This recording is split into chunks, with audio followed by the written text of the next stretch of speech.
It's a challenge to know where to start with your history. And I think I'll begin by telling you about my mother. She was born in Warsaw, Poland, and the circumstances around her birth are very interesting. I went into public health at the University of New Mexico when I became a teacher later in life and studied the Great Flu Epidemic, which occurred in 1918 after World War I, and it killed 18 million people.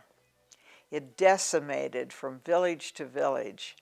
And my grandfather, who was a Hebrew scholar, in those days men were allowed to study Torah while their wives worked. Is that true today? Anyway, he died and she was left with 4 daughters. My mother and her older sister Esther, her younger sister Betty, and her baby sister Frida. My grandmother made a very important decision in 1920. Imagine this. She decided to go with her brother Alex Pomerantz, and 11 members of her family from Warsaw to New York, having never been out of Poland. And they got aboard a sailing ship, we have records of it, and the 11 came to Des Moines, Iowa, where earlier trips set up the Pomerantz family. And they began as pushcart peddlers and makers of gunny sacks and burlap bags.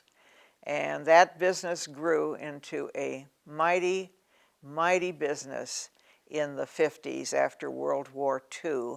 And it became 2 very big bag plants.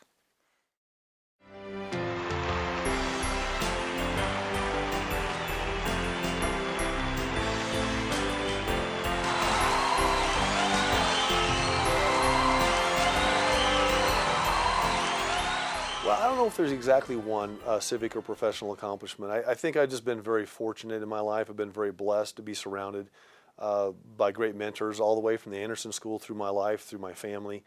And the opportunity to serve in the state legislature was certainly a great honor for me. If one is seeking help or is offered medical help for symptoms of mental illness, getting ready for the appointment is similar to a regular new appointment for medical care. I kind of make the analogy to other medical problems, like diabetes. If you're diabetic, your doctor talks to you about diet and exercise and all the things you can do to take care of yourself, but they might also prescribe medication that can help control your blood sugar. If you have a psychiatric illness, I kind of look at therapy as diet and exercise for the brain. So medication can help some people, therapy can help some people do better with both. And it's a real individual thing. What to do for the appointment? Write down the symptoms that have been noticed. Write key past history of traumas, current stresses, injuries. List medical history of other health conditions, medications, dietary supplements. One should take along a family member or friend who can help one recall important information and help to understand what is said at an evaluation.